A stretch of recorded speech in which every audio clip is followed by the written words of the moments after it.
Hello, I'm Severin Suzuki speaking for ECHO, the Environmental Children's Organization.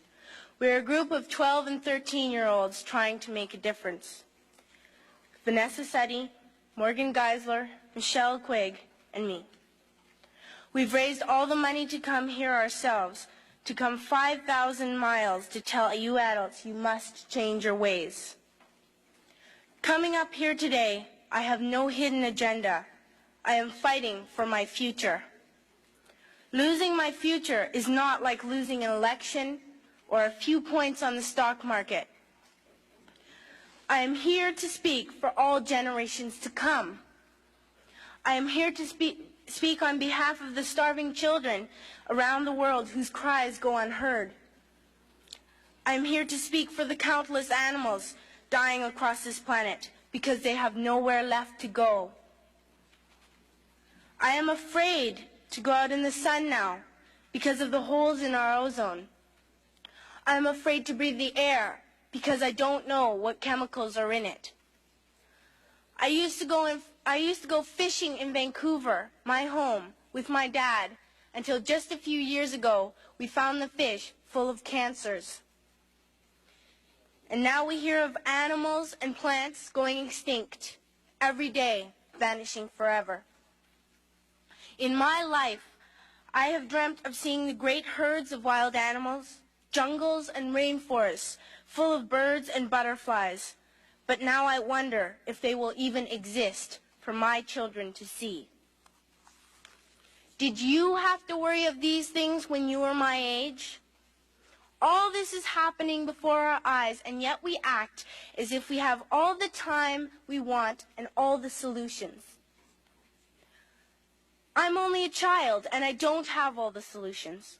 But I want you to realize, neither do you. You don't know how to fix the holes in our ozone layer. You don't know how to bring the salmon back up a dead stream. You don't know how to bring back an animal now extinct. And you can't bring back the forest that once grew where there is now a desert. If you don't know how to fix it, please stop breaking it. Here, you may be delegates of your government, business people, organizers, reporters, or politicians, but really, your mothers and fathers, sisters and brothers, aunts and uncles, and all of you are someone's child. I'm only a child, yet I know we are all part of a family, 5 billion strong. In fact, 30 million species strong. And borders and governments will never change that. I'm only a child, yet I know we are all in this together and should act as one single world towards one single goal. In my anger, I am not blind, and in my fear, I am not afraid of telling the world how I feel. In my country, we make so much waste. We buy and throw away, buy and throw away, buy and throw away, and yet northern countries will not share with the needy. Even when we have more than enough, we are afraid to share. We are afraid to let go of some of our wealth. In Canada, we live the privileged life, with plenty of food, water, and shelter. We have watches, bicycles, computers, and television sets. The list could go on for 2 days. 2 days ago, here in Brazil, we were shocked when we spent time with some children living on the streets. This is what one child told us. I wish I was rich. And if I were, I would give all the street children food, clothes, medicines, shelter, and love and affection. If a child on the streets who has nothing is willing to share, why are we who have everything still so greedy? I can't stop thinking that these are children my own age, that it makes a tremendous difference where you are born.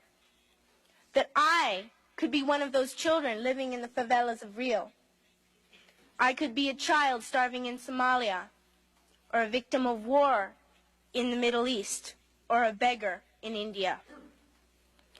I am only a child, yet I know if all the money spent on war was spent on finding environmental answers, ending poverty, and finding treaties, what a wonderful place this earth would be. At school, even in kindergarten, you teach us how to behave in the world. You teach us not to fight with others, to work things out, to respect others, to clean up our mess, not to hurt other creatures, to share, not be greedy. Then why do you go out and do the things you tell us not to do? Do not forget why you are attending these conferences, who you're doing this for. We are your own children.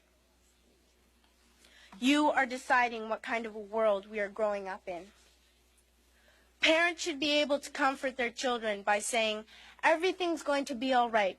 It's not the end of the world, and we're doing the best we can. But I don't think you can say that to us anymore. Are we even on your list of priorities? My dad always says, you are what you do, not what you say. Well, what you do makes me cry at night. You grown-ups say you love us, but I challenge you, please, make your actions reflect your words. Thank you.